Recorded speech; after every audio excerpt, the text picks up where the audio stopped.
Hello dear student, मैं आपका हिमकर sir. आज पढ़ने जा रहे हैं परिमेय और अपरिमेय संख्या।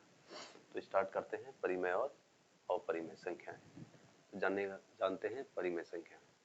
परिमेय संख्या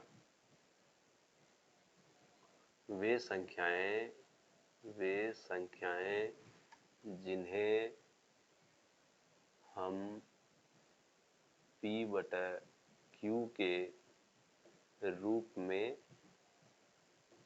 लिख सकें उसे परिमेय संख्या कहते हैं। परिमेय संख्या कहते हैं। जहां जो होता है, जहां P और Q पूर्णांक है। P और Q क्या होते हैं? पूर्णांक है। और Q जो है वो 0 के बराबर नहीं होता है। पूर्णांक संख्या किसे कहते हैं? तो जिसे संख्या रेखा पर निरूपित हो। पूर्णांक संख्या। पूर्णांक संख्या जैसे संख्या रेखा पर निरूपित होता है, जैसे 0 0 से आगे बढ़ेंगे, 1 2 3 से जाएंगे अनंत तक, -1 -2 से जाएंगे हम लोग अनंत तक। मतलब संख्या रेखा का दो पहलू, एक धनात्मक एक ऋणात्मक। एक प्लस वाला जो आगे बढ़ते हैं, माइनस वाला जो पीछे जाते हैं। तो हम उदाहरण स्वरूप देखते हैं परिमेय संख्या कौन कौन है। जैसे हम लोग लिख सकते हैं 1/2, 2/3, 3/4, और लिख सकते हैं हम लोग 0/1।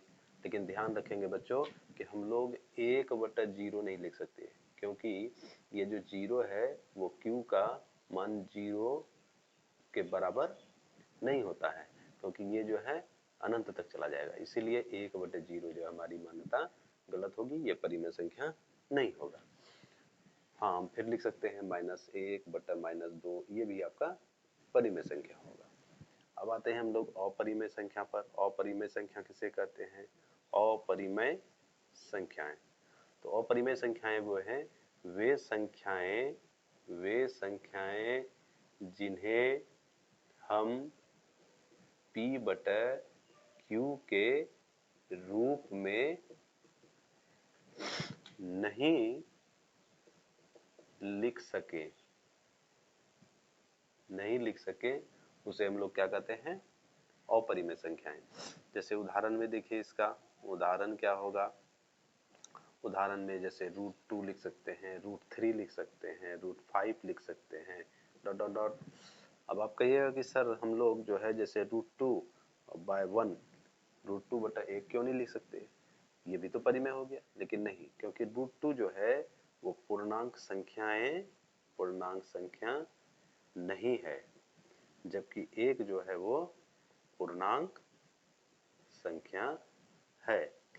परिमेय का तो परिभाषा ही है कि जिसको हम P/Q के, मतलब दोनों पूर्णांक है P और Q। तो यहाँ देखिए √2/1 ये पूर्णांक संख्याएं नहीं है एक, इसीलिए यह अपरिमेय संख्या। तो हम कह सकते हैं √2, √3, √5, √7 भी कर सकते हैं, √11, ये सभी संख्याएं जो हैं अपरिमेय संख्या है। तो आसानी से समझ गए होंगे परिमेय और अपरिमेय संख्याएं।